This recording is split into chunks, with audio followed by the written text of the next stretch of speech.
जय महाराष्ट्र। आज मुरबाड विधानसभा मतदारसंघातील कल्याण ग्रामीण भागातील ओझरली गावात मी या ठिकाणी आपल्या महाविकास आघाडीच्या कार्यकर्त्यांची भेट घेण्यासाठी उपस्थित आहे। ओझरली गावातील सामाजिक कार्यकर्ते तथा शिवसेना उद्धव बाळासाहेब ठाकरे पक्षाचे उपतालुका प्रमुख सन्माननीय बळीरामजी फिरगाणे साहेब, त्याचप्रमाणे या ठिकाणी उपस्थित असलेले ज्ञानेश्वरजी कांबेरे, प्रमोदजी फिरगाणे, अनिरुद्ध पाटील, सांगोडेगाव आणि राया ओझरली गावातील महाविकास आघाडीचे सर्व पदाधिकारी आणि कार्यकर्ते, भरत दळवी युवा विकास मंच मुरबाड विधानसभा आणि शिवसेना उद्धव बाळासाहेब ठाकरे पक्षाचा प्रसिद्धी प्रमुख म्हणून 2019 सालापासून मुरबाड विधानसभेमध्ये कल्याण ग्रामीण, अंबरनाथ, बदलापूर आणि मुरबाड तालुक्यात अनेक कार्यकर्त्यांच्या भेटीगाठी घेण्यासाठी मी जात असतो।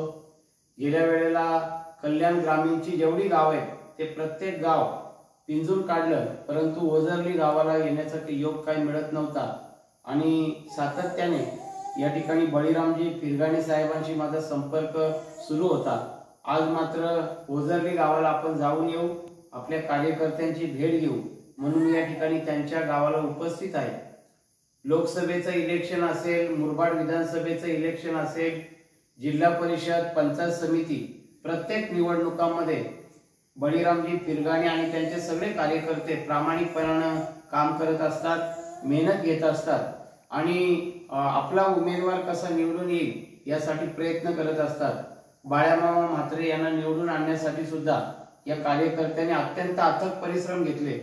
सुभाषदादा पवार महाविकास आघाडीचे आपले उमेदवार यांच्यासाठी सुद्धा चांगल्या प्रकारचा प्रचार करून त्या ठिकाणी आपल्या भागात परिसरात त्यांनी आपल्या उमेदवाराला मतं जास्तीत जास्त कशी मिळतील यासाठी प्रयत्न केला। आपल्याला अपयश आलं, परंतु तरी सुद्धा खचून न जाता आजही त्यांचं काम या भागामध्ये सुरू आहे।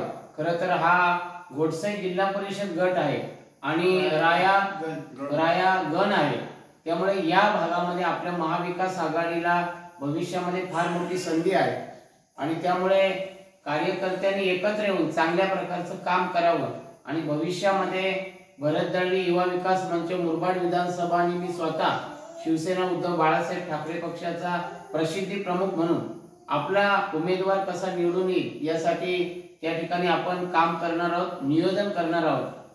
खरं तर ज्या ज्या गावांच्या मध्ये मी जातो, अनेक गावांच्या मध्ये अनेक प्रकारच्या समस्या आजही मला आढळतात।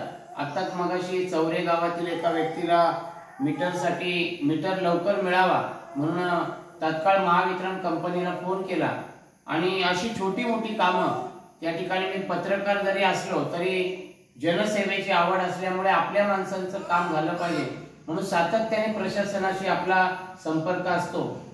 राया आणि ओझरली गाव ही दोन गावं कल्याण ग्रामीण भागातली अत्यंत महत्त्वाची गाव आहेत आणि रस्त्यातून येताना माझ्या लक्षात आलं का ज्या लाईटची जी लाईन आहे ती लाईन मला वाटते फार जुनी आहे आणि जे लाईटचे पोल आहेत ते सुद्धा फार खराब झालेले आहेत आणि त्यामुळे नवीन लाईटचे पोल आणि नवीन लाईन राया आणि ओझरली या गावांच्या मध्ये असावी अशी माझी महावितरण प्रशासनाला विनंती आहे। मी सुद्धा स्वतः आपलं जे फिडरचं ऑफिस आहे त्या फिडरच्या ऑफिसला जाऊन स्वतः मी भेटेल आणि आज किंवा उद्या तात्काळ कॉन्टॅक्ट करून राया आणि ओझरली गावात या ठिकाणी जे लाईटचे पोल आहे आणि जी लाईन आहे, माझी बळीरामजी फिरगाणे साहेबांना विनंती आहे तर उद्या तुम्ही मला व्हिडिओ आणि फोटो पाठवा लाईटच्या पोलच्या आणि आपल्या लाईनचे, म्हणजे आपल्याला बातमी सुद्धा लावता येईल आणि प्रशासनाला तात्काळ संपर्क साधता येईल।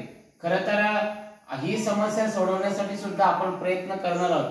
कार्यकर्ता प्रामाणिकपणाने काम करत असतो, फक्त त्याच्यापर्यंत पोहोचणं हे उमेदवाराचं आणि पक्षाच्या कार्यकर्त्याचं, नेत्याचं फार महत्त्वाचं काम असतं।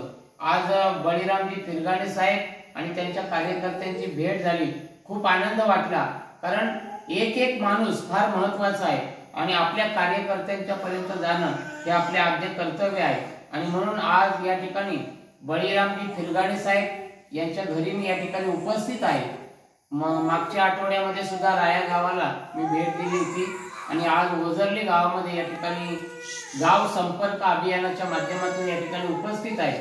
आपल्या गावात काही समस्या असेल, भविष्यात आपल्याला आपल्या शाळेत काही कार्यक्रम ठेवायचा असेल किंवा काही सामाजिक कार्यक्रम राबवायचा असेल तर आपल्या भरत दळवी युवा विकास मंच मुरबाड विधानसभा यांच्या माध्यमातून आपलं काम सुरू आहे. आपण सुद्धा आपल्या गावात एखादा एक दोन कार्यक्रम घेऊया आणि या निमित्तानं मी बळीरामजी पिरगाणे साहेब यांचा माझ्या मंचच्या वतीनं सन्मान करत आहे. त्या सन्मानाचा त्यांनी स्वीकार करावा.